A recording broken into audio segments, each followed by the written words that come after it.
Restīvi, šī gadījumā laikam es esmu tā kā daļai tā kā Rīga viestures dūli, jo tālāk es esmu no snobiskās, stilīgās Rīgas, jo vairāk man jāpaliek pa viesturu, vai ne? Tā varētu būt, ja? Ok, var arī saprast vispār, kas tas par cilvēku, ko viņš tur dara un tā tālāk. Es jau godīgās esmu pārsteigts, ka Kristīna uzaicināja mani atbraukt, jo es strādāju daudz ar sarunām, es esmu komunikācijas treneris. Es 12 gadus esmu izglītībā. Ik pa laikam cilvēki man nāk klāt un saka, kāpēc tev neredz mēdījos, un tad es atbildu, es esmu izglītībā 12 gadus. Un daudz varbūt to nezinu, bet tā ir mana sirdslieta, ko es konstatēju. Tad, kad man uznāca diezgan lielas depresijas dzīvē, man bija kaut kas jāmaina, un izrādās, ka izglītība bija tā lieta, kas bija mana lieta. Un kontekstā par sarunu, šī ir viena no tādām lielajām manām dzīves sāpēm. Un es ar jums gribu parunāt par šo pašu, ko tagad meitenes parādīja šo cieņas aspektu no čakstas, ka es gribētu patiesībā sākt ar šo jautājumu par to sarunāšanos, ka tā ir viena no lielākajām latviešu sāpēm, šīs sarunas trūkums dažkārt. Un kā jums liekas, kas jūsuprāt ir viens no cēloņiem, es pateikšu, tas būs ļoti, ļoti piņķirīgs temats, ko es gribu uzsākt, bet es gribu tā līdz cēloņiem varbūt aiziet tam visam. Kā jums liekas, kas ir viena no daļa, kāpēc cilvēki emigrē? Bez tā, ka ir jautājums par labklājību un tā tālāk, ka cilvēki materiāli iemeslu dēļ emigrē.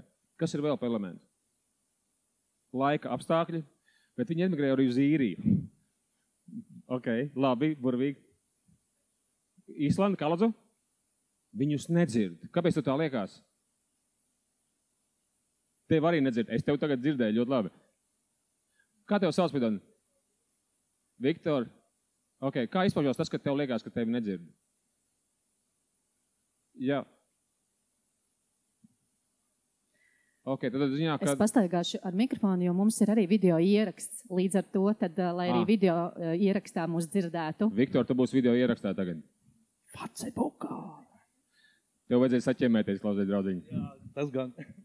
Ok, labi, tad tu gribēji nošķirt, Viktors gribēja nošķirt, dzirdēt un klausīties, ja? Nu, tad sadzirdēt un saprast un klausīties. Es pieļauju, jā, ka cilvēkus nedzird te un viņi jūtās nesadzirdēt, un tad viņi brauc meklēt tur, kur viņus dzird. Un kā jums liekas, kas ir tas, ko Latvijā mēs nesadzirdam? Ko mēs nesajūtam? Tas varētu būt saistīts ar personisku kaut kādu sajūtu, ja tādu? Nu, ja tie, kas aizbrauc, noteikti, jā. Ok, jums droši vien, mums te ir kaut kādi paziņas, kas ir aizbraukuši, vai ne? Ko viņi saka par Latviju no malas? Kas ir tas, kas viņiem bija par daudz vai par maz? Jā, kurš droši?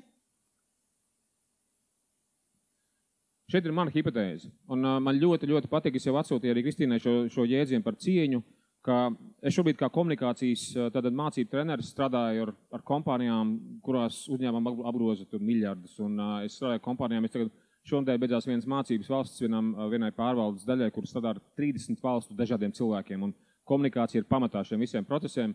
Un tur ir viens ārkārtīgi dīvains vārds. Tur patiesībā ir vārds cieņa iekšā. Un es zinu, ka tas vārds skan pirmajā brīdī ārkārtīgi triviāli. Nu, cieņa. Labdien, uz redzēšanos, esi saķēmējies, puslīdz cieņpilni. Bet es sākās ārkārtīgi daudz dažādas nianses, un es bišķiņ sarežģīšu šo lietu un pateikšu šo nianses, kas ir saistīta ar mūsu smadzenēm. Mūsu smadzenēm ir tendence piefiksēt pilnīgi visu informāciju, ko mēs saņemam no otra cilvēka. Un viens piemērs. Jūs esat piefiksējuši, ka otrs cilvēks var jums neko neteikt, bet jūs varat nolasīt, kā viņš jūtās. Ir ceļš par tuviniekiem, vai ne? Tu iet telpā, un tu pat cilvēkam seju neredzi, bet vienkārši pēc muguras, kā viņš sēž, tu var pateikt, viņš ir dusmīgs, viņš ir laimīgs, viņš ir atpūties, tu momentā var pateikt pareizi. Un tu nevar to iztulkot. Un mēs to saucam par sesto sajūtu, sixth sense, vai mēs vienalga par intuīciju to saucam. Tā ir mūsu smadzeņu īpatnība, un ir cilvēki, kuriem ir tendence labāk to vienkārši sajust un piefiksēt. Un mēs visi to mākam, visi to varam. Un tāpēc arī, piemēram, komunikācijā, kad mēs runājam par cieņu, ir šāda pētījuma par to, cik šī komunikācija, kas ir tāda, gudri to sauc par neverbālo komunikāciju, vai ko ķermeņa valoda, žests, attieksmes sajūta, cik cilvēki nolasa otru cilvēku un cik ietekmē mūsu otru cilvēku neverbālā komunikācija. Kā jums liekas procentuāli? Cik tur ir apmēram? 50%, 80%, 10%. Tad cilvēks kaut kādu informāciju to saka, un es dzirdu, ko tu man saki, bet tu jūti dažreiz, vai ne, ka cilvēks vai nu tev bleķo kaut ko, vai tēlo, ka viņš tevi ciena, vai mēs jūtam, pareizi? Cik ir šī neverbālā komunikācija no 100%, ko mēs paņemam to informāciju pa otru? Kādi jums procenti nāk prātā? 80? Viens variants. Kā tev sauc? Anna, 80, Anna, cik tev? 90, 80, kā tev sauc? Elita. Elitai 90, 80, 85 elita paliekam pie tā. Ja? Es nezinu, kā to čaļi ir izpētījuši šie zinātnieki, bet 70 līdz 90% robežās ir tas, ko mēs neverbāli nolasām. Piemēram, es atdomājos, kopienu vadītāju kungs, kā jūs sauca? Modris, ja? Jūs redzējāt, kā Modris iznāca ārā? Es sapratu, cepuru noņemšu vēlāk jūs priekšā, tāpēc, ka Modris ar savu ķermeni rādīja, ka viņš nav statusīgs čalis, ja? Viņš vienkārši uzstipināja, pamāja roku un nostājās. Tev sāp kāja, tad tev vajadzēja vilkt to kāju, nevis dancot ar to kāju, Modri. Bet mēs pēc viņa ķermeņa nolasām viņa sajūtu un attieksmi, pareizi. Mēs nolasām pēc viņa ķermeņa, un Modris ļoti labi parādīja par to, ka viņš ir vienkārši šlāga vīrs, kas ir šeit starp mums, un viņš nemēģina ar savu statusu nākt priekšā. Mēs ārkārtīgi daudz ko nolasām. Un te mēs aizējām līdz tam dīvainajam vārdam par cieņu. Un es aiziešu, varam tik dziļi rakāties? Viss ir ok jums? Ok. Ok. Viktor Zupa būs studijākās, ja? Tā. Viktor, ja tu zini, kā tu varētu teikt pirmais, tā kā ir teātrī pirmais zvans, tā tu varētu teikt pirmā zupa. Un pie trešā zupas tu celies uz eju, bet vienkārši tu dod ziņu par to, ka kaut kas paliek garlaicīgi, vai nesaprotam. Ok. Es ļoti atvainojos, man ir profesionāla slimība no televīzijas laikiem, ka man vajag ākstīties un daudzīties. Es ceru, ka tas nepamodinās kāds grib aizmigt šobrīd. Ko? Par to tagad jautājums. Es esmu taisījis 6 televīzijas raidījumus, kur ir bāzēti uz humoru. Savādi gan droši vien daudz atcerās, vai ne, bet es esmu taisījis, tur vēl bija piekdiena ar Jāni Jarānu, bija ar Freidenfeldu, bija pirmā zvaigzne, bija viss kaut kas, līdz ar to man tiešām tā ir profesionāla slimība. Es ļoti atvainojos jau laicīgi, ja? Tātad mēs aizjām šo neverbālo komunikāciju un uz jautājumu par cieņu, un šis vēl padziļinājums ir tāds. No 1 līdz 10, tas būs totāli subjektīvi, bet es vienkārši gribu jūs prātu pieslēgt. No 1 līdz 10, kāda jums bija sajūta, cik mamma jūs cienīja bērnībā? Mamma nebija trenēta cienīt, vai ne? Mammai pašai bija droši vien grūti. Daudziem no jums vecāki ir bijuši pēckara periodā, bijuši grūti periodi un tā tālāk. Cik jūs sajūtāt cieņu no mammas? 10 ir fantastiska cieņa un 1 totāls cieņas trūkums. Varat vienkārši pateikt cipars, tie būs totāli subjektīvi cipari. 10. Ok, un pasaka tagad rāmi modri, paturdien savādāk. No līdz bija dienas, kas ir trīnieciņi, un bija dienas, ka bija loģisks desmitnieks, ne? Tad bija periods, ka bija ilgstošs trīnieciņš, un kurš bija tas periods? Bet tas ir pusauģis laiks, ja? Pusauģis laiks, ja? Paldies, Modri, par godīgumu, jo reku ir triks. Ja mūsu mammas nesaņēma bērnībā to cieņu un mīlestību, un viņas, vecāki, mums jau arī izglītībā netrenē būt par vecākiem pareizi. Mums netrenē par komunikāciju, kā mums labāk runāties ar pusaudzi. Mums nemāca to skolās joprojām, un mūsu vecāki nemācīja, netika apmācīt, vai ne? Un loģiski viņi kaut kādā brīdī varbūt cienīja mūsu dziļi sirdī, viņi mīlēja mūs, bet tad viņi apvainojās, tad viņi bija noguruši, un tad viņi bija pacietības beigas, un tā tālāk projām. Mēs piedzīvojam šo cieņas trūkumu bērnībā. Un tas elements ir tieši tajā, ka mēs turpinām šos cieņas elementus, turpinām mūsu dzīvē, un tad mēs principā piepildam apkārtējo telpu, un turpinām mūsu ģimenēs, un turpinām sabiedrībā. Un var šo domu saprast, ja viņi skan puslīt loģiski? Un šis stāsts par to, ka šī ir viena no tādām smagākajām tēzēm, ko man tagad ik pa laikam nākās darboties mācībās, tad es esmu sācis strādāt ar tādu lietu, kas ir zinātniski ļoti apšaubāma. Ir pētījumi, bet tur zinātni ilgi vēl netiks iekšā par zemapziņu. Un šis ir tas lielais jautājums, ka kamēr mēs šo cieņas jautājumu pret sevi un citiem neiemācamies sakārtot, tikmēr mēs esam tajā stadijā, kā bija Rudolfam Blaumanam. Atceraties to teicienu par prātu un jūtām? Kurš var nocitēt veco labo Rūdi? Kur prātu žogu uzceļ, tur jūtas viegli kā pāri. Viņš ir fantastiski dziļš, precīzs sakāmais par to, ka mēs varam izdomāt visu kaut ko ar savu galvu, ne? Bet tu vienkārši pieņemsim nevari piedot cilvēkam. Vai tev tas aizvainojums paliek? Vai viņš tevī dzīvojās? Un te ir tas jautājums par to, ka es domāju, cik mēs kā letiņi esam mācējuši un iemācījušies palaist kaut kādus aizvainojumus, un cik mēs staigājam ar tiem aizvainojumiem. Un visām tautām ir aizvainojumi. Visām tautām ir problēmas no tālāk, bet letiņiem ir viena baigi dīvainā štēle, kas mums, man liekas, no prūšiem ir, kas tos aizvainojumus padara trakākus. Un tā lieta ir tas, ka mēs esam atbildīgi, un mēs bišķiņi velkam uz perfekcionistiem. Par to liecina sacensība par labāko un sakoptāko dārzu. Skapji? Kapi. Jā, starp citu. Kapi, tieši tā, jā. Tāpēc, laikam, Eiropā ir 4 kapu kultūras, laikam Īrija, Portugāla un Lietuva, un mēs esam vieni no tiem, kas ir līderos tajā ziņā. Tā, jā. Bet Reki triks ir domāties, atbildība ir ļoti laba īpašība. Tas ir labi. Ja mēs apstāmies uz austrumiem, kas tur Krievijā notiekās ar atbildības jautājumiem, tas ir neiedomājami. Un tā atbildība ir mūsu tā kā svētība, bet arī tas izaicinājums par to, ka mums ir dažkārt grūti piedot kaut kādas lietas, kur otrs cilvēks ir kļūdījies. Un tad viena no mūsu blaknēm, vai mēs piedodam to, ka mēs esam neperfekti, ka mēs esam kļūdījušies. Un šī kļūdas tādā cilpā, man liekas, mēs aizējām tajā necieņā pret sevi un necieņā pret citiem. Un ir labi, ne slikti. Šī ir mana hipotēze par to, kur šīs sarunas parādās kā ārkārtīgi vajadzība, un šajās sarunās kāds ir jautājums, vai mēs mākam ar laiku ar vien vairāk ielikt cieņu iekšā šajās sarunās. Jo es pateikšu, baigi dīvaino lietu, cieņa ir prasme. Man te nesen bija ar vienu kolēģi sarunu, un man ik pa laikam vienkārši tā ir lieta, ko es ik pa laikam cilvēkiem atkārtoju, laba sirds, tie 10% no labām attiecībām. Ar labu sirdi var tādus, ja es atvainoties par tautisku izteicienu, tādus sūdus savārīt. Tu tā mīli to savu bērnu ar labo sirdi un dos viņam konfliktu, viņš dabūs diabētu. Tu tā mīli to savu bērnu, vienā brīdī viņam tur pateiks to vai šito, nenolasīs to situāciju un atkal būs tas un tas un tas. Mums ir burtiski tā kā jāiemācās cienīt vienam otru un cienīt sevi. Cienīt sevi. Un šī ir viena no tādām dīvainākajām lietām par to, ka man liekas ik pa laikam, kad es redzu, kā no Twitteras, es nezinu, cik no jums ir Twitterī, man liekas, jo tālāk no Rīgas, jo cilvēki mazāk lien Twitterī iekšā un tā tālāk. Twitterī dzīvo valdība un Rīgas laiks, bet tu vienkārši redzi šo toksisko vidi, kur principā atslēga ir cieņas trūkums. Un es tādā metafiziskā, ezotēriskā gaisotnē varētu pateikt, man liekas, tas viens lielākā lieta, ko mēs aizmirstam, divas lietas, ka mēs visi esam dievišķi būtnes, kuriem ir jārespektē vienam otru. Vienkārši mēs esam dievišķi būtnes, un tu esi tāds, tu esi šitāds. Un mēs kritizējam viens otru tā, kā, piemēram, garām paiet suns, un ak, Dievs, kāds tev spalvas ir! Vai kā tas koks aug tik šķīvi? Mēs nevaram pieņemt atšķirīgo. Mums vienkārši ir ārkārtīgi grūti, un viņš domā savādāk, viņš domā vēl kaut kā, un tā tālāk, un joprojām par šo kaut kādu cieņu pret otru un pieņemt atšķirīgo cilvēkos. Un tad, kad tajā komunikācijā, vai mēs mākam pateikt kaut ko labu, vai vienkārši mēs mākam pateikt kaut ko labu.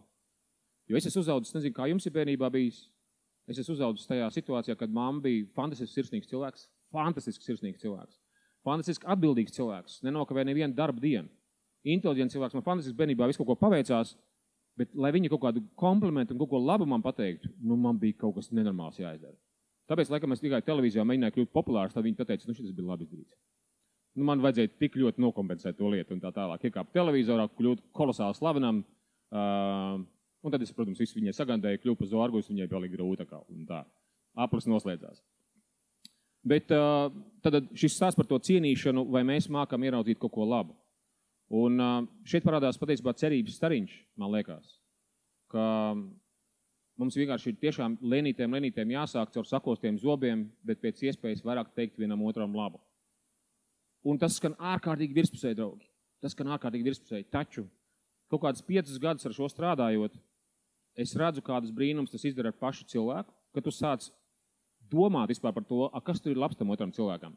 Man te viens kolēģis sāk trenēties, teikt kaut ko labu, vispār kaut ko teikt labu. Viņš saka, vakardien man bija rozā šorti kājās. Tev rozā šorti kājās. Es domāju, paldies tev.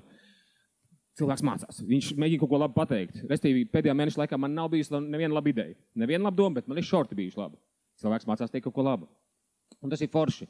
Bet mums ir tik grūti dabūt no sevis ārā kaut ko labu, lai pateiktu otram. Jo mana mamma bērnībā man neteica, ak, Dievs, ko labi dēliņ, ka tu iznesi miskasti. Labs darbs. Vai tu saklāji gultiņu? Nē, kāpēc? Tas ir pašsaprotami, ne? Pašsaprotami, mēs nemaksājam vai nedodam kompliments par to, ka miskas ir iznesta. Tā ir pašā laikā. Mēs kopumā līdz ar to nonākam stadijā, kad labāk mazāk tos komplimentus teikt nekā vairāk. Un mēs principā dzīvojam sirsnības tuksnesī. Tādā emocionālā sirsnības tuksnesī, kur mēs ļoti dēļ atbildības un perfekcionismu ieraudzīsim visas kļūdas, kas ir otrā. Tā pašā laikā mēs esam disbalansēti aizgājuši uz to, ka mēs nemākam nokompensēt ar to sirsnību, kas ir principā cieņas izpausme. Tas skan puslīt loģiski? Forši tādu depresīvu kaut kādu pasākumu atbraucāt, ne? Ok. Es gaidu. Viktor, tu ziņoji, ja tur kāds sāk raudāt, ja? Tad es mainīšu tēmu. Tad es pastāstīšu bišķiņ par tiem joku raidījumiem. Tā. Un tad cieņa ir šis ārkārtīgi dīvainais elements, kas principā man ir tāda definīcija par to, ka cieņa ir mīlestības valoda, kur tiešām ir jāmācās. Un šis pirmā mazā lietiņa par to, ka vai tu māki pateikt otram cilvēkam kaut ko labu, ja viņš ir 100 labu lietu izdarījis dienas laikā. Paldies, ka izdarīja to, šī ir laba doma, šī ir laba ideja. Paldies, ka padevi to. Ak, Dievs, tas bija forši, ka mēs tur bijām toreiz tad un tad un tad. Vienkārši iemācīties, noskaņoties uz to, ka mēs sakam labu. Tas skan tik ārkārtīgi vienkārši patiesībā, vai ne? Kurš zina kādu cilvēku, kas fantastiski daudz kaut kāds labs vārds citiem saka? Zinat kādu cilvēkus? Protams, modri pasaka kādu cilvēku, noraksturo šo cilvēku. Nu, sāc raksturot sevi, piemēram, tagad. Tev vairāk ir bijuši tādi.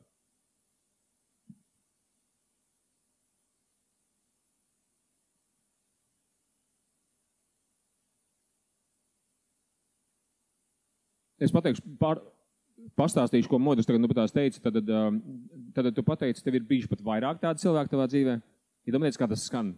Ir bijuši vairāk tādi cilvēki, kas māk pateikt labu. Nevis vienkārši pusi no cilvēkiem dzīvē, bet vairāk tādi ir bijuši. Tas ir ok.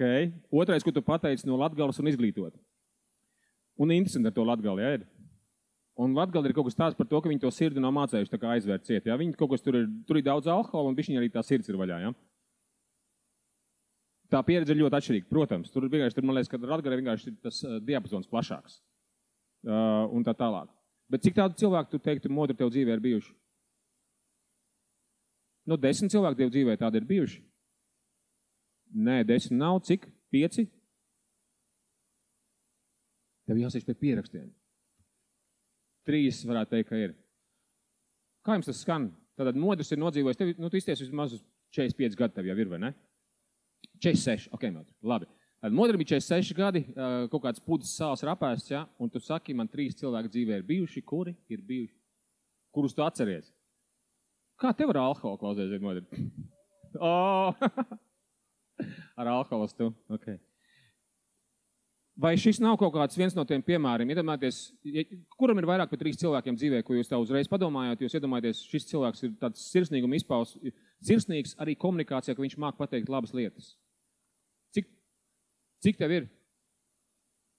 Tev ir 20, ok. Un cik cilvēks tu zini? Nu, cik? 10? Kā tev sauc pēc? Agris, 10, Agri apsveic, jā. Tu pašā galā rādīji tur uz pufiem. Cik tev tur cilvēks sanāk? Ak, Dievs, ja mēs būtu Amerikā, droši vien tev tagad nolinčot. Ok, piedod, nedzirdēju, ko tu teici? Jā. Es nāku pie tevis ar mikrofonu, jo mums teritorija ir... Šādi izstās nākšana. Tā ir skriešana. Zorgus tev palīdz. Paldies tev liels. Labdien visiem, kas ir atnākuši. Nu, es gribētu teikt, ka man ir vairāk par 10 cilvēkiem, kas ir teikuši labus vārdus, jo... Kas, piedod, es papildināšu, kurš regulāri saka, kuram tas ir, tā ir iedaba? Nu, es arī varu teikt, ka man vairs nav to cilvēku starp mums. Tā ir mamma un tētis. Nu, ir daudz tuvie cilvēki, kuri nav šobrīd, vairs nav starp mums. Bet, viņi tāpēc aizgāja viņa saulē? Jā, bet... Tas bija ļoti, ļoti neviegls melns joks, ļoti atceries. Viss kārtībā. Bet bērni ir tie, kas saka labus vārdus.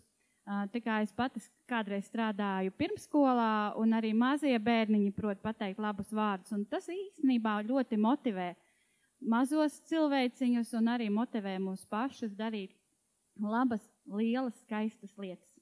Paldies tev, Mīš, kā tev sauc?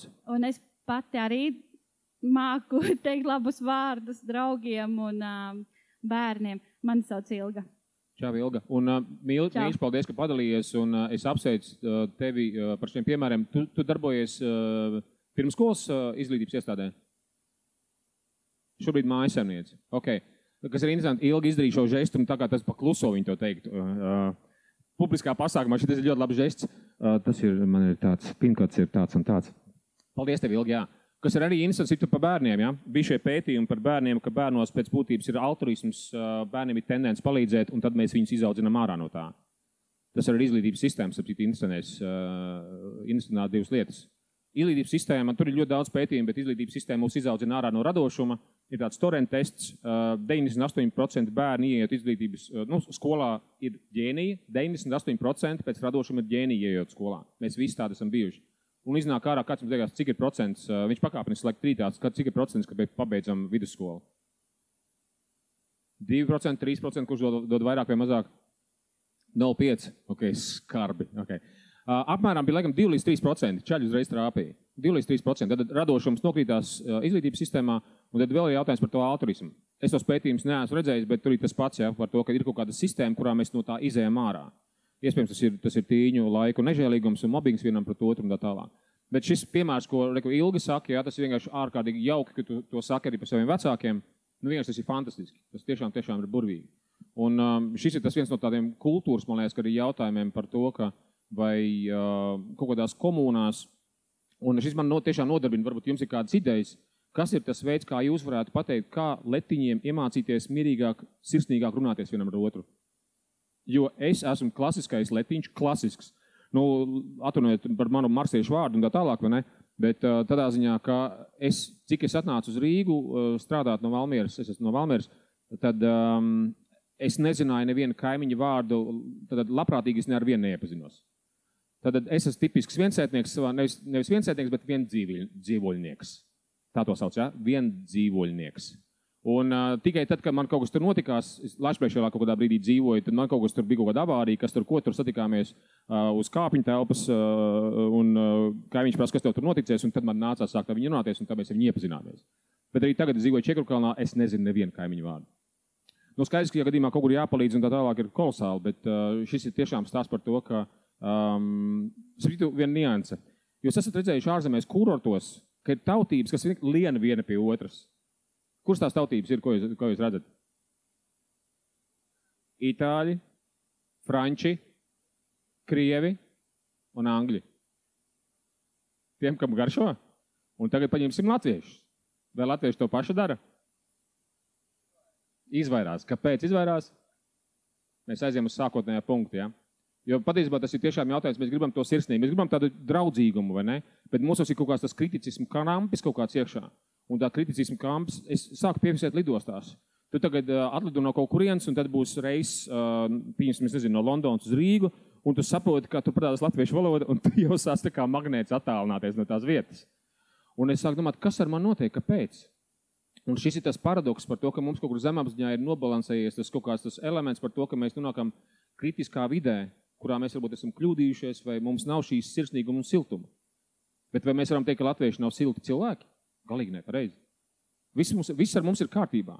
It sevišķi, kad mums nevis ir jārunā savā starpā, bet mums ir jādzied viens meldiņš. Ar mums viss ir kārtībā. Mums nav jādomā par kaut ko, jārunā par kaut ko, mums nav laika kritizēt kaut ko. Mums ir jādzied pūtvējiņi. Un mēs to darām kopā. Un tāpēc arī interesanti par tiem dziesmu svētkiem, ka tas kontrasts starp dziesmu svētku sajūtu un ikdienu laikam ir tik milzīgs. Tāpēc tie dziesmu svētki ir tik spēcīgi. Uz tā kontrasta bāzes. Vai 3. vieta Tamperē, ja? Hokejā. Tas pats vai futbola izlase vai basketbola izlase tagad Indonēzijā. Mums ir tas kontrasts par to, ka mēs beidzot varam nekritizēt, bet mēs ap ko sajām kopā, viņš ir tiešām milzīgs. Un tad aiziet uz to jautājumu, par ko mēs te sākām, ir cieņa un saruna. Kāds jums vēl ir pārdoms? Šī ir mana tāda pamata hipotēze, mans pamata jautājums par to, ka vai mēs mākam lenītēm pakāpeniski mūsu sarunā ieviest šo labestību, šo labestības paušanu. Nepratoties par to, ka mēs kaut ko labu pasakām, ka mēs pasakām, principā mēs mācāmies komunicēt, ja godīgi. Mēs vienkārši mācāmies komunicēt. Vai ir kādam kādas pārdomas, kaut kādu komentāru par šo? Viktors ir ierunājies, ja? Okay. Visi tagad viens otram teiks labi, un tas nav slikti, jā, bet, teiksim, vai neveidosies kaut kāda rozā pasaule, kad neredzēs to. Šis ir klasisks letiņa stāsts. Ak, Dievs, cik klasiska. Tad, tas tā kā, piemēram, es nezinu, tu esi tuksnesī, tu esi izslāpis. Es nezinu, Moisejs ir 40 dienas nogājis pa tuksnesi. Viņš ir nogājis 40 dienas. Un tagad viņš saka, lūdzu, iedodiet man ūdeni. Man vajag ūdeni, citādi es nomiršu. Un kāds cilvēks pienāk saka, ok, es tev iedošu, bet vai nebūs tagad tā, ka es iedošu pa daudz? Un tur būs kaut kādas problēmas ar to, un tu būs pārūdeņojies, un tev būs problēmas ar nierēm kaut kādas, varbūt tomēr dozēsim. Tagad vispirms izrunāsim, cik tad mēs tev dosim to ūdeni, ok? Uztaisam vienu komisiju, pāanalizējam, cik mēs varam tev iedot to ūdeni. Klausies, es tagad pārvērtu pie vienu iemeslu dēļ. Manai mammai bērnībā bija, es zinu, ka tā bija viņas sajūta, galvenais ir nepārslavēt. Ir kādam bijis vecākiem bišķiņ tā sajūta par to, ka galvenais ir nepārslavēt.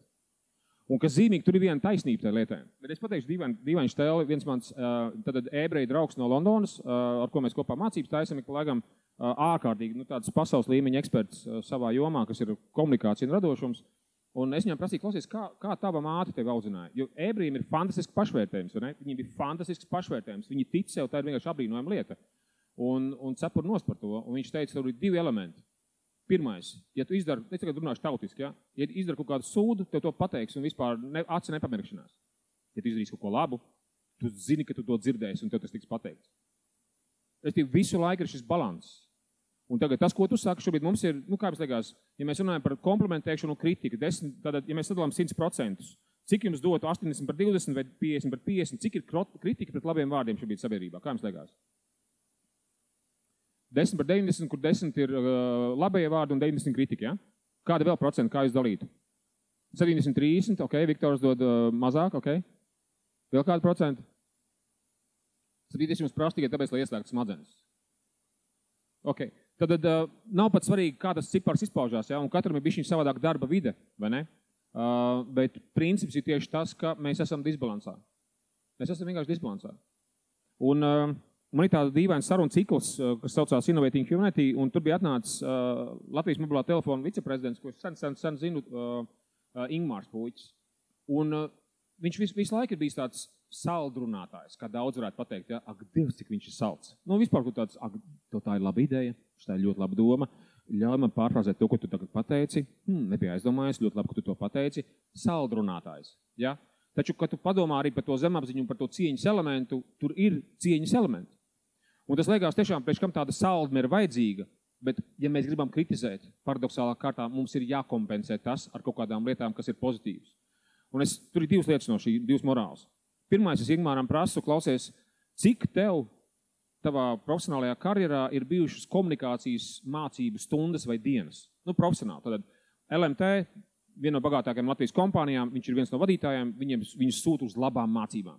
Tātad nevis vienkārši šādas tādas mācības, bet katras mācības, kur viņš ir, tad vienā dienā viņam tur ir pasaules līmeņa lektori un pasniedzēji, viņam iemāca labi to komunikāciju. Kā jums liekas, cik pilnas dienas savā mūžā viņš ir mācījies komunikāciju? Kādi jums ir vienkārši atkal cipars, kas jums nāk prātā? Ok, tātad ko? Viktors 1 mēnesis. Tev vārds bija elita. 30 dienas. 30 pilnas dienas. Viņš ir mācījies 30 pilnas dienas. Tā ir mūsu traģēdija savā ziņā, ka mēs to nemācāmies izglītības sistēmā. Mums ir 12 gada laika, cik rozīt, mums ir 12 gada laika, un mēs nemācāmies to, kas lauž ģimenes, kas lauž attiecības, kas lauž visu kaut kādas iespējas, mēs nemācāmies komunicēt. Un es loģiski saprotu. Ingmārs ļoti labi runā. Tātad tur ir tās 30 dienas, ja, ko viņš ir tiešām pilnvērtīgi pie labiem pasniedzējiem mācījies. Man ir bijis tas gods arī ar LMT vadītājiem strādāt kā lektoram. Tā. Bet ir otra morāla. Bija pētījums par to, cik uz vienu kritisku elementu vajag pateikt labus vārdus cilvēkiem, lai attiecības paliktu balansētas un harmoniskas. Tad cik uz vienu kritiku vajag pateikt labus vārdus, un tur ir starpība darbā vai mājās. Kā jums liekas, kur vajag teikt vairāk labus vārdus, darbā vai mājās? Kurš balso par mājām? Pacien rokas. Kurš balso par darbu, ka darbā vai vairāk? Ok, jums ir interesants darbs, draugi. Okay. Atbilde ir mājās. Tur ir dažādi iemesli, kāpēc, bet principā atbilde ir mājās. Un tagad vēl nākamais jautājums, mums ir tāda konkursiņa šodien noteikti. Cik vajag uz vienu kritiku darbā pozitīvas ziņas pateikt? Tas atkal ļoti relatīvi, bet tur ir kaut kāds tendence. Un, kāds ir šis cipars? 1 pret cik? 1 pret 1, 1 pret 3, kas vēl? 1 pret 7, 1 pret 2. Ok. Arī ierunājies, ja, klausies sev, nenovaldies pēc tās tēmas, ļoti labi. Paldies tev. Tad 1 pret 3 ir atbildi. Tad uz vienu kaut kādu kritiku vajag 3 lietas. Uzreiz pateikšu, to nav iespējams izmērīt, tāpēc, ka varbūt tik kritiska situācija, tik kaut kas sāpīgs, ja, ka tev varbūt vajadzēs 10 reizes kaut kā kompensēt to visu un tā tālāk un projām. Dažreiz varbūt vienkārši viena laba lietiņa pateikt un viss kārtībā. Bet tagad jautājums par mājām. Cik mājās varētu būt? Uz vienu kritiku, cik vajag pateikt labas lietas? Cik? 30? 10? 5? Ok. 1 pret 5. Atbildi ir 1 pret 5. Tad vienkārši runi par to, ka mājās vajag vairāk. Un kāpēc mājās vajag vairāk? Ir vienkārši ļoti, tagad es pats uzreiz vienkārši vābļošu un atbildēšu. Tātad Vai mājās mēs esam vairāk koncentrējušies vai mazāk koncentrējušies kā darbā? Kāda ir tendence?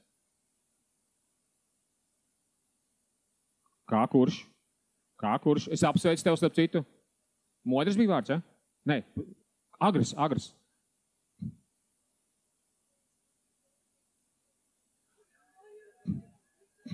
Agri. Tu tagad gribi, lai visi tevi apskauž, ja? Ok. Tātad ir runa par to, ka mājās mēs esam mazāk koncentrējušies, mēs mājās gribam atpūsties no darba, pareizi? Un ir ik viens paradoks par to, kā mūsu apziņa, zemapziņa vispār uztver šos cieņas elements pret sevi. Es pateikšu vienu dīvainu tādu pētījumu, kas nāk no Amerikas, kur nevarēja saprast, kāpēc izdeg policistu mašīnās. Ja esat redzējuši filmās, policisti brauc mašīnās pa 2. Ja? Viņi tur kaut ko tur gaida, skatās, ēd tur kaut ko tur, vienkārši viņi ir pa 2. Un viņi sāka izdegt tā iemesla dēļ, ka tajā brīdī, kad tu vienkārši pļāpā ar kaut kādu savu bezmazā jau čomu mašīnā, tu esi nekoncentrējies un tu negaidi stresu, kaut kā tu principā atbrīvojies. Un tajā brīdī, ja tu esi atbrīvojies un nekoncentrējies, tev nāk kaut kāds stress vai kritika, viņi ir 3 vai 5 reizes jaudīgāk. Ja darbā jūs ieiet darbā, jūs atverot durvis, jūs zinat, ka būs, tur atkal kaut kāds sūdšana, kad būs jākārto. Tu noskaņojies to. Pareizi? Tu noskaņojies. Un šī noskaņošanās, tur ir arī interesanti ar mūsu smadzenēm, ka mūsu noskaņošanās, uz ko mēs noskaņojamies, viņi aktivizē tās smadzeņu zonas, par to ir atbildīgas. Ja es noskaņojoties sarunā, ja jūs runājat, piemēram, ar cilvēku, kurš ir noskaņojies pierādīt savu taisnību, viņiem nav aktīvas smadzeņu zonas, kas dzirdēs tavu tekstu. Ja sarunā tu runā ar cilvēku, kurš ir noskaņojies, lai sadzirdētu tevi, viņš tev sadzirdēs, tāpēc viņiem smadzenes aktivizējušās. Un ja es esmu iegājis mājās, tā man tagad vajag atpūsties, un tev kaut ko tur bērni to, un kaimiņi to, un mamma piezvana vēl kaut kas, tu gribi atpūsties, tev smadzenes noskaņojies uz atpūšanos. Tāpēc tā stresainā informācija ienāk ar 5-kārtīgu jaudu. Var domu saprast? Un te ir tagad elements. Ja mums ir mājās vairāk vajadzīgs tas pozitīvais nekā negatīvais 5-1 pieņemsim, ko tas nozīmē? Pirmais. Neviens neko neskaitīs pareizi. Tā, klausies, mīļā, tā, cik reizes es tev pateicu kaut kādu labu vārdu. Kur mums bija tas saraksts? Klausies, pagaid, nē. Un tad aiziet strīds par to, vai tas bija labi, vai tas nebija labi, es tev pateicu komplimentu, vai es nepateicu komplimentu. Mēs to nedarīsim. Es ar šo tagad niekojos kaut kādus gadus 5 un tā tālāk. Ko mēs varam izdarīt? Mēs varam vienkārši pieredināt sev teikt mazas lietas un pieredināt būt tajā noskaņā, ka es saku to. Es vienkārši pieredinu sevi to sacīt. Paldies, cik garšīgs ēdiens, ak, Dievs, kolosāli, paldies, ka tu atnāc, paldies, ka tu laikā, paldies, vienalga visādus paldies par to, paldies. Mūsu apziņa, mūsu zemapziņa pilnīgi visu fiksē. Un tas sākās no tā, ka es veidoju sevī to ieradumu vienkārši to teikt. Vislabākais tajā, kad ir kaut kādas krīzes, un ir kādam bijuši attiecībās krīzes kādreiz? Smieklīgs jautājums, ja? Ok. Zemgalē nav. Zemgalē viss krīzes aizstumj uz Ventspilu. Ok. Dīvains piemērs, sorry. Ja kādījumā kāds no Ventspils, es ļoti atvainojos. Tur ir burvīgi koncerts zāle. Kompliments uzreiz Ventspilī, ja? Tad ir runa par to, ka tajā brīdī, kad mēs esam šī kaut kādā mājas atmosfērā, es vienkārši pieradinu sev to teikt, un kad ir krīzes, tad vienkārši viņš vieglāk tas labais vārds nāk ārā. Jo tur ir tas paradoks. Mums krīzēs, jo sevišķi vajadzētu otram cilvēkam teikt kaut ko labu. Bet mums gribās norobežoties, mēs esam apvainojušies, mēs esam dusmīgi, ja, bet mums vajag patiesībā, iedomājieties, ja jūs kaut ko esat krīzē nokļūdījies, jūs gribat arī kaut ko labu dzirdēt, pareizi. Otram ir viss iemesls tev nolīdzināt līdz zemi, tu tur esi nokļūdījies kaut ko, bet tu gribi kaut ko labu dzirdēt. Un lai Dievs svētī to otru cilvēku, tavu dzīvesbiedru vai radinieku vai tuvnieku, kurš var kaut ko labu pateikt. Vai ne? Un tas nenotiks, ja mēs to nedarīsim ikdienā. Vienkārši radināties, ik pa laikam teikt to labu un šito labu. Man ir Twitterī šobrīd, es 2 gadus nebiju Twitterī, tāpēc, ka es gribēju būt vēl stilīgāks par Twitter cilvēkiem, ka es neesmu Twitterī. Bet ik pa laikam, kad es skatos, kas tur notiekās, es tagad taisu tā, ka man ir caurmērā kaut kādas 5 labas ziņas, un tad es vienu varbūt kaut kādu tur, es ļoti maz tur rakstu kaut ko vienkārši, kaut ko padalos ar kaut ko un tā tālāk, bet arī tur vienkārši ir 5 labas ziņas, un varbūt viena kaut kāda sarežģītā ziņa un tā tālāk. Un aizvakar redzēju, viena meitene bija ierakstījusi, ak, Dievs, 3 briesmīgākās lietas Latvijā ir Air Baltics, bite un kaut ko tur vēl bija uzrakstījusi. Un tad aiziet kaut kāds milzīgs saraksts, kur cilvēks saka, ka viss ir slikti, tas ir slikti. Un te es domāju, principā, pēc tādas normālas ētikas vajadzētu viņai kaut kādas 5 lietas ierakstīt, kas ir labas. Tāpēc, ka, mēs vienkārši špļaujam akā, no kuras mēs dzeram ūdeni, ne? Mēs vienkārši šmērējam visu to vidu, viss ir drūmi, viss ir slikti un tā tālāk projām. Un arī attiecībās patiesībā ir interesanti, ka kad mums paliek attiecībās grūti, tad mums jau sāk griezties tās domas, vai ne, par to, ka otrs ir slikts un ko viņš tad izdarīja. Man liekas, ka sievietēm jau sevišķi grūti par to, tāpēc, ka sievietes visu dzīvi redz vienā sekundē.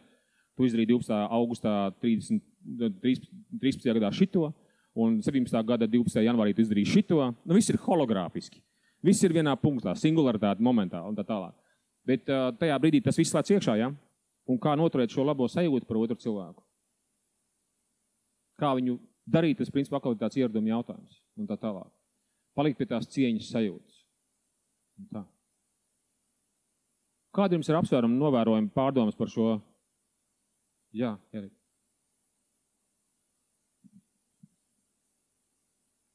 Jūs piekopjat 5 labas, Elīte stāsta, piekopjat 5 labas lietas un 1 uzlabojumu. Tātad 5 labas lietas jūs sakat, un ko gribētu uzlabot? Wow, kolosāli, ok.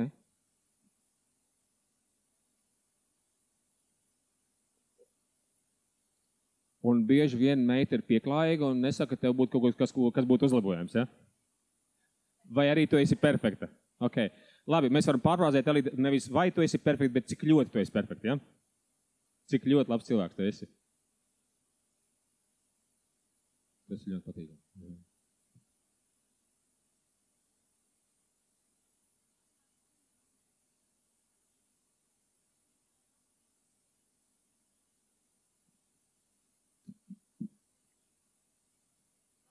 Tad tava mamma mācīja, ja nav ko labu teikt, tad nesaki vispār. No kurienes mammai šī pārliecība, tu zini?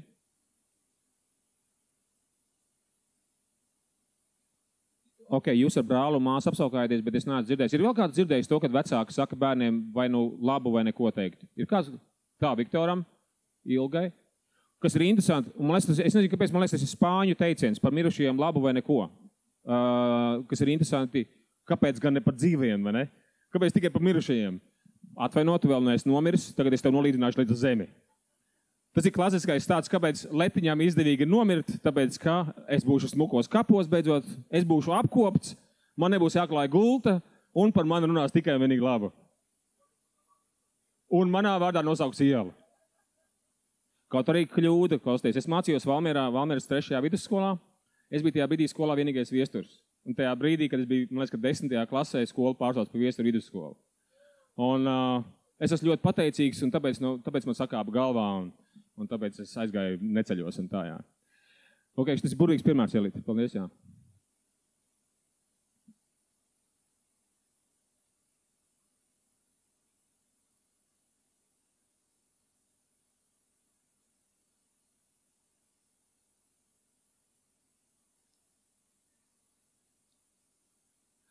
Tātad, ja tu nesaņēmi mājās to savu dozu, ja, tad tu gribēji dabūt to dozu darbā.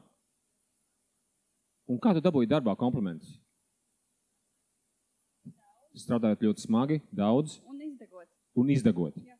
Un no manī darbiņa tagad es mīlu savu darbu. Tātad, restīvi, ja tie cilvēki ātrāk tev teikt komplimentus, tu varbūt neizdegt. Darbā. Mājās. Tātad, numur 1. Apskaties, ļoti interesanta lieta.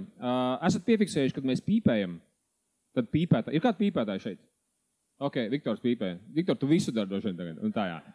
Cik cigaretes dienā tu pīpē? 20. Vai ir kāds brīdis, kad tu esi pīpējis 10, ir kāds brīdis, kad tu esi pīpējis 30?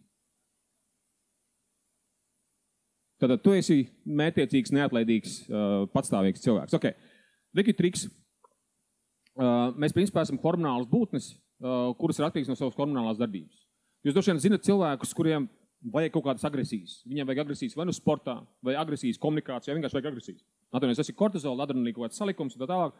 Un pīpēšana, pieņemsim, ir dopamīna atkarība. Šajā brīdī, kad Viktors burvīgi pīpē, tad viņš dabū vienā konkrētā smadzeņu vietā, nukleus accumbens. Es tagad tālāk gudro pateicu vienkārši to latīnisko nosaukumu, lai es dabūtu dopamīnu pats sev, jo es tagad palielījos, ja? Tad šajā brīdī, kad pīpē Viktors, viņš dabū tajā pīpēšanas brīdī šo dopamīnu, kas ir laimes hormons. Las Vegas ir uzbūvētas to hormona, Las Vegas gambling, tas viss elements. TikToks, Facebooks, Instagrams ir uz šī hormona uzbūvēts. Pīpēšana ir tas pats. Tu pīpē, tu dabū dopamīnu, tā ir labā laimes sajūta. Par komplimentu višķiņ tas pats.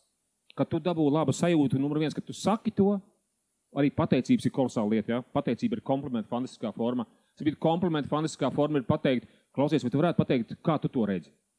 Vai varētu tev palūgt padomu? Tas ir fantastisks kompliments. Tas ir kompliments otru cilvēku zināšanā, jā, un pieredzē. Tad, principā, mēs esam dopamīna atkarīgi. Un tas, ko tu tagad saki, piedod, es ik pa laikam tādā lekcijās izmantošu tavu piemēru, jo viņš ir fantastisks, ka tev vajag kaut kādu noteiktu daudzumu dzīvē, ja? Piemēram, tu esi pieredzējis pie 20 komplimentiem dienā. Pēkšņi mājās ieslēdās tuksnesis kaut kādu iemeslu dēļ, kaut kāda distancēšanās, tu nedabūni mājās to dopamīnu devu, un tad tu vienkārši meklē to dabūt darbā. Burvīgs piemērs, paldies tev. Nu, tas nebija labs, protams. Viņš ir burvīgs piemērs, tāpēc, ka tu no tā esi izstāst, ka tikus ārā, ja? Jā, es tiku, jā. Ok, un tu esi apēdis putas sāls, un tāpēc daļai dēļ tā arī tu sāk ar meitu šādā veidā komunicēt, ja? Jā, nu, protams, es meitai došu to, kas man ir pietrūcis, un es negribētu, lai viņa iet cauri tam, ka tu mēģini pierādīt un būt labs un darīt jebko, un nu, arī kā tavs piemērs, ka tev ir jāizdara kaut kas fantastiski ārprātīgs, lai tev pateikt, forši, šitā bija labi, malacis. Paldies tev, Vilīt, jā. Katrā ziņā, cik mums ir laiciņš palīdz? Mums bija laikam līdz 2, ja? Vēl 10 minūtes, ok. Tad es gribētu noslēgumā pateikt vienu šo ārkārtīgi dīvaino lietu, ko es teicu, man aizskanā brīdī sākumā, ka ar labu sirdi nepietiek. Es domāju, ka 90% cilvēki ir ar labām sirdīm, 95% cilvēki ir ar labām sirdīm, tad ir kaut kādi cilvēki, kas ir ritīgi satraumēti un ļoti ar iekšējām dziļām sāpēm un skabargam tie tiešām dara, viņi ir tādā cilpā, ka viņi dara pār citiem cilvēkiem, bet es domāju, ka 90-95% cilvēki ir labi. Bet tai sirdī vajag prasmes. Sirdī vajag prasmes komunicēt. Es vakarien redzēju kolēģi, kuru teica, es tā gribu tos labos vārdus teikt, bet... Un es viņu saprotu. Man bija tas pats. Es biju no tiem klasiskiem latviešiem, kurš spiež vienu otram roku, un tad es kaut kādā brīdī arī caur savām daļai garīgajām praksēm vienkārši es sāku kļūt par to cilvēku, kas apskaujās. Tā ir arī vēl viena no lieta par to, ka es akceptēju tavu ķermeni, un tāpēc itāļiem, spāņiem, viņiem ir kaut vai ar to paveicies. Arī cilvēciskais kontakts, jā, ir. Un tā tālāk. Un ka mums ir tiešām šīs prasmes jātīst. Un, ja es par kaut ko vienkārši tagad bļautu no koku galotnēm, tad būtu stāsts par to, ka, kad mēs pārtrauksim šo daudzus gadsimtus ilgstošo sērgu, ka mēs neizglītojam bērnus komunikācijā. Tostarp arī paši sevi. Un, ja gadījumā kādam, tad Zemklā nebija attiecībās krīzes, pareizi. Okay. Tad, ja gadījumā kāds ir dzirdējis, kā tas ir, kad ir attiecībās krīze, ja, piemēram, interesanti, ka Rudolfs Blaumans, no kurienes viņš to ķēra, laikam viņš taču nav no Zemgales. Pareizi, viņam viss romāni par to, ka attiecībās ir krīzes un tā tālāk. Es esmu no Vidzemes. Ok, tad es saprotu. Ok. Manas problēmas cilvēks. Ok. Tad, ka mums šīs attiecības, kas rada sāpes, un tik daudz pamatīgas sāpes rada attiecības, vai ne? Dažādos aspektos, niansēs un tā tālāk, ka mēs turpinām ievainot sevi, un tā, ka mēs esam ievainoti, mēs tādi staigājam apkārt pa pasauli, mēs tādi esam darbā, mēs nesam to uz mūsu nākamajām ģimenēm, uz nākamajiem bērniem, un šī ir no tām trakajām lietām, kur es, ja godīgi es pēdējos kaut kādus jau gadus aizdomājies par to, ka vai un ko un kā mēs varam izdarīt. Es nezinu, vai mēs būtu te viena no pirmajām valstīm pasaulē, kas tā ļoti mētiecīgi pieņemsim mācīt komunikāciju skolās, bet vienkārši, lai pārtrauktu šo gadsimtiem ielgušo cilpu, ka mēs neiedodam prasmes tām savām sirdīm izpausties, neiedodam prasmes, kā mums pašiem labāk dzīvot un darbos labāk strādāt un kā attiecībās mājās būt. Nu tā. Tā man jāzdomā kaut kas vēl depresīvāks, tāpēc, ka man liekas, ka depresijas līmenis vēl nav pietiekoši liels. Jā, Modri. Jā.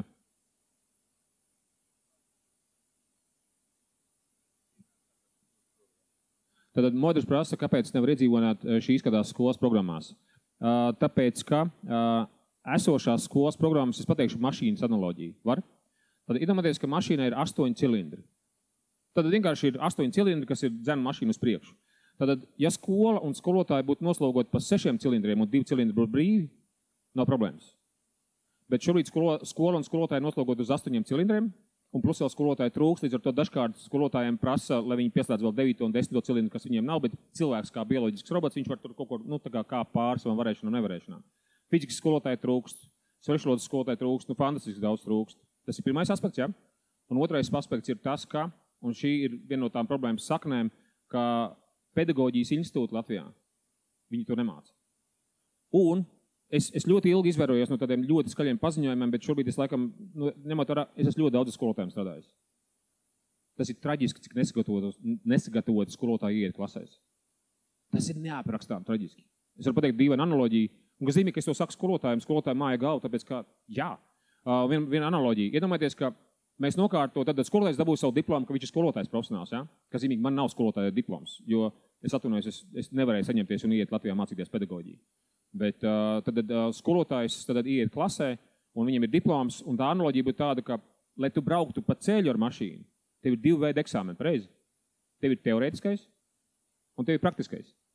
Skolotājiem ir tikai teorētiskais. Cik kādā veidā tas izpaudās?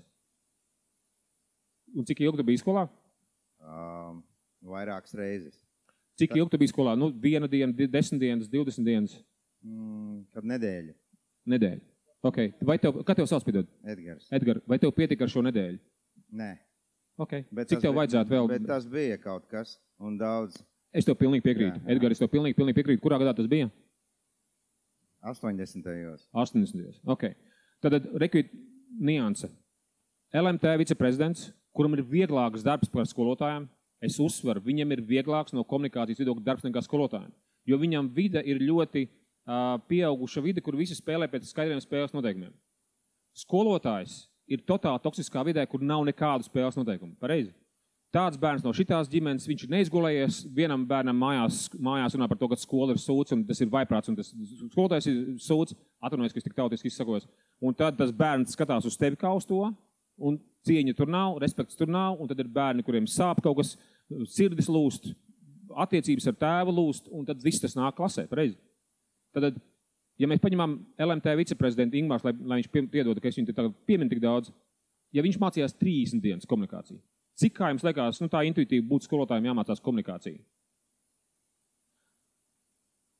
Patiesībā visu laiku, jo es 10 gadus pasniedzu komunikāciju, un es joprojām cilvēkiem saku, lai jūs saprastu, 10 balēs es sev kā labu komunikātoru vērtēju uz 6,5. Es ļoti apzinos, ko es vēl nemāku. Un joprojām ir kaut kādas sarunas, man bija aizvakar saruna ar vienu cilvēku, kuram ir uzņēmums Amerikā, un mēs tur runājamies, un saruna paliek sarežģīta.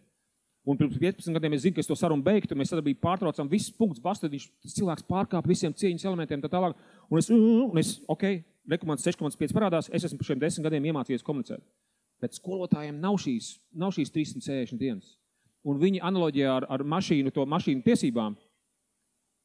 Un tāpēc es tev vienkārši pabeidzot šo domu, ka ir tas teorētiskais, kad skolotājiem izstāsta, kurā gadā ir dibināta pedagoģija, ko latīniski nozīmē vārds pedagoģija, vai ne? Un tā tālāk un projām mums ir tādas teorijas, šitādas teorijas, vēl kaut kādas teorijas. Un tā praktiskā daļa, viņai būtu fantastiski jābūt vairāk. Un skolotājs ir nenormāli sarežģīta profesija. Nenormāli sarežģīta profesija. Cik te skolotāji var pacelt rokas? Cik te ir vai bijuši skolotāji? Tā ir nenormāli sarežģīta profesija. Un dažiem no jums ir intuitīvi dots to labāk izdarīt.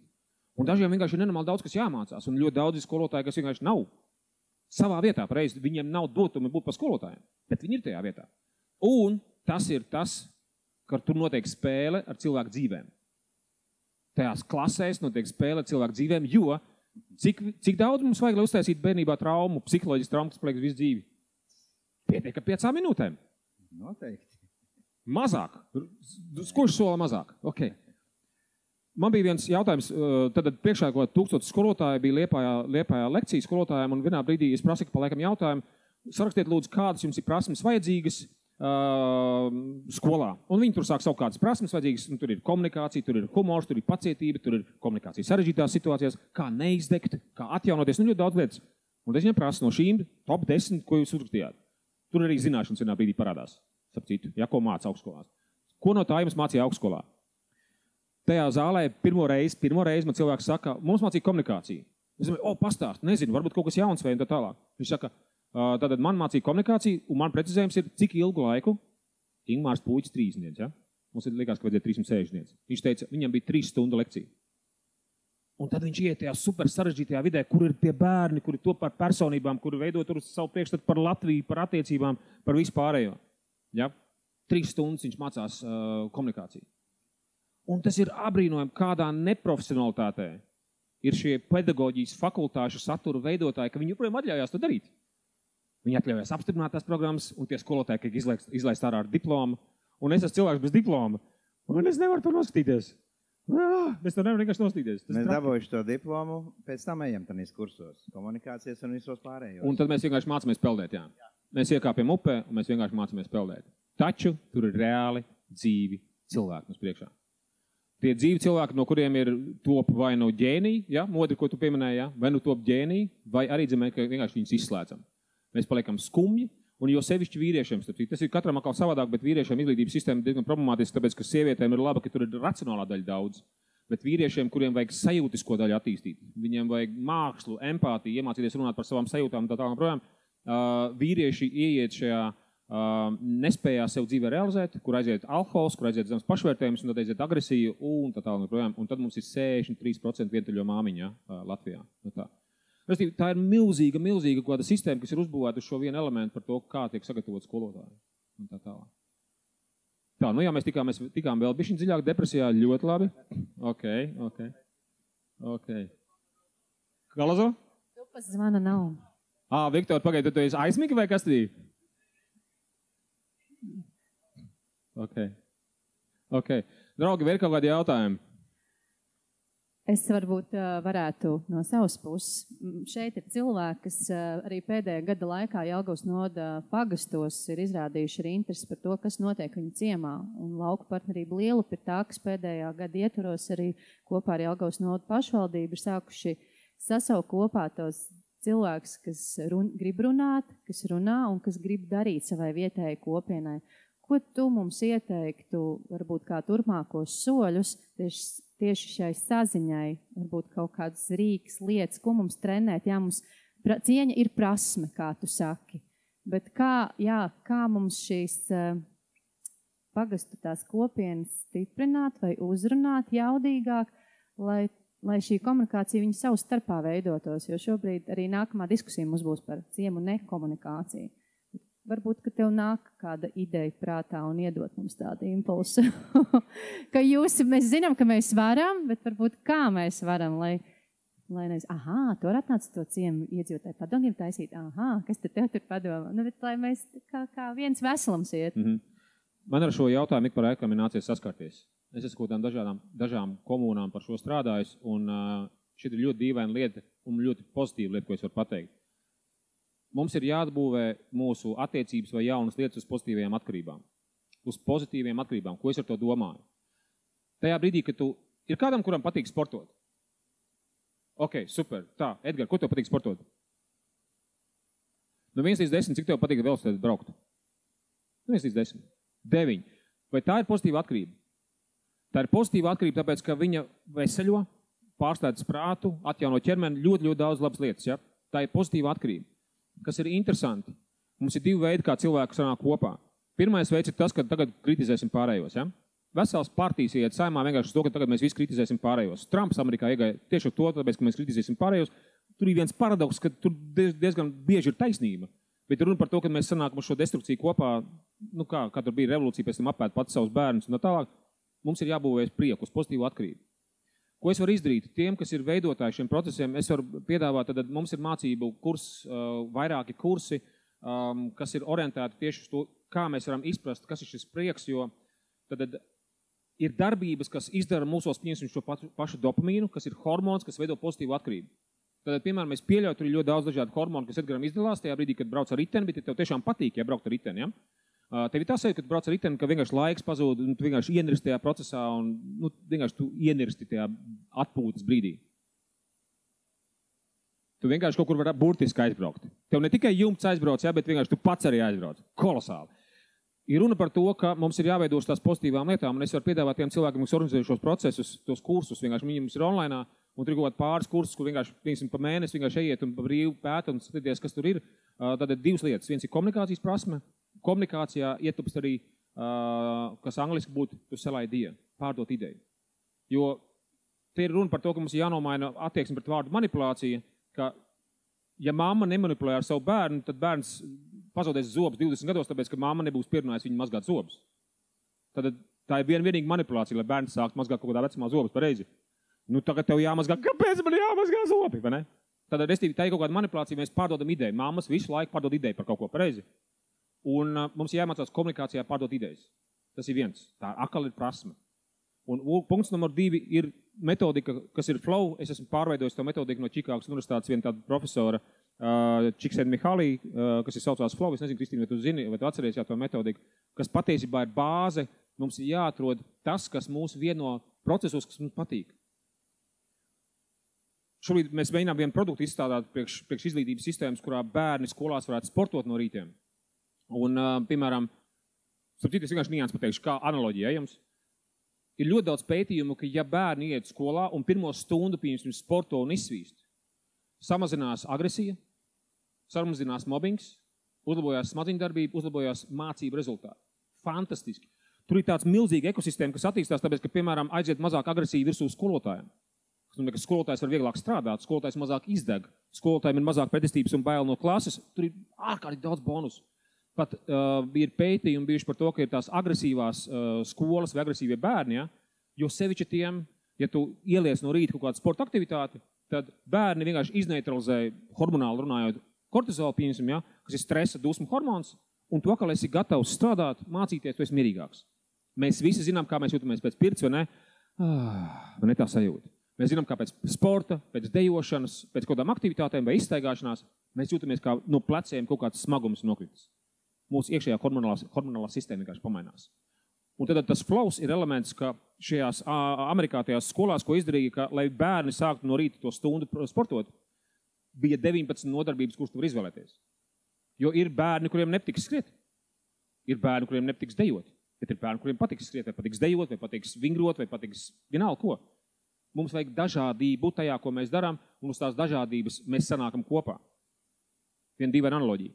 Ja mums šeit visai būtu jāuztais teātra izrāda, un katrs darītu kaut kādu savu lietiņu teātra izrādē, starp mums garantēji kāds gribētu būt dīva. Man ir skumji, ka jūs smaidat un skatāties uz mani.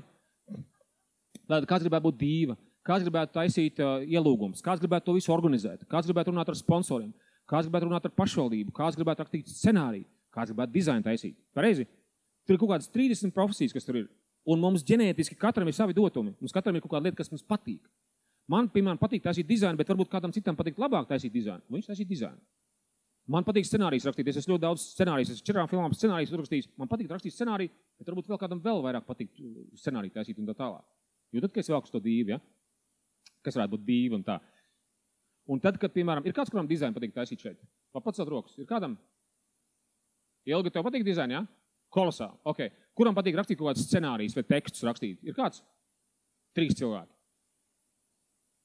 Patīk rediģēt tekstus. Super, kā tev sauc? Andrita. Kas te pa skaistiem vārdiem? Andrita. Kolosāli. Tev ir 2 vārdi, Anda un Rita kopā, ja? Tu tā negribi saprat, ka nav. Šitas ir muļķīgs, pilnīgi muļķīgs komentārs. Ļoti atvainojos. Enzelīns droši vien griežās helikopterī zārkā un tā. Es ļoti atvainojos. Tad Andritai patīk rediģēt tekstu, ja? Reki triks. Ja mēs darām to, kas mums patīk, tur ir kaut kas tāds, tas ir saistīts ar mūsu patību, kāds es esmu. Mēs dažkārt runājam par to, ka atrast, ko es gribu dzīvē darīt, vai kā vispār būt, kur būt. Šis ir tas elements, kas rāda, kāda tev patīk. Ja, tad rakstīt tekstus, vai taisīt dizainus, vai organizēt pasākumus. Mēs darām to, kas mums patīk, un tā ir pozitīva atkarība. Un ja tu aicinās cilvēku darīt vēlreiz to pašu, kas viņam paticis un patīk, jā, ok, es pieslēgšos. Bet ja man bija tā viena no manām kļūdām, ka es esmu gribespēku tāds cilvēks, un es teicu, klausies, iemācies šito te. Ok. Un tas cilvēks pazuda pēc mēneša no tā projekta. Viņš negrib mācīties, viņam nav tur tā prieka elementa. Un ņemot vērā, ka mēs gribespēku kur atstājam? Mēs gribespēku atstājam šādos projektos vai mājās un darbā. Kur mēs atstājam gribespēku? Loģiski darbā, pareizi. Atnākam mājās, gribam atpūsties. Mēs nevaram vēl to gribespēku ielikt kaut kādās citās lietās. Mums vajag uz šī pozitīvā to bāzē. Tas kā loģiski? Tātad iedzīvotāju iniciatīvu grupās ir jāatrod tie flowi, kas tad ir tas, kas mūs vieno, un redzēt, es vienkārši tādu rezumēju, redzēt, sajust, ko katrs pārstāvs ir tas, kas viņam tev patīk darīt, nezinu, sasaukt kopā, visus apzvanīt. Jā, tāpēc tiešām es, zinu, kā es, Kristīna, izdarīšu, mēs pēc tam varam izrunāt, vienkārši es varu iedot tās piekļuvas tiem kursiem, jūs vienkārši varat paiet cauri, un katrs cilvēks var apstīties arī, kas ir tās viņa lietas, kas viņam vairāk patīk un tā tālāk. Ja? Ok. Klausies, draugi, es atvainojos, ka bija tik maz depresijas, jo bija plānots vairāk, ja? Man speciāli pasūtīja depresijā 10 ballēs, lai ir 9. Es esmu nokļūdījies pie katra jūs smaida, es redzu, ka es esmu nokļūdījies. Ja? Vajadzēja ritīgi iepūst tādā Rudolfā Blaumanī. Bet paldies, Mīši, par jūsu sirsnību un paldies par jūsu runāšanos. Paldies, Mīši. Paldies, Zorgusam. Tautā zinām arī Viesturas Dulu. Paldies tev.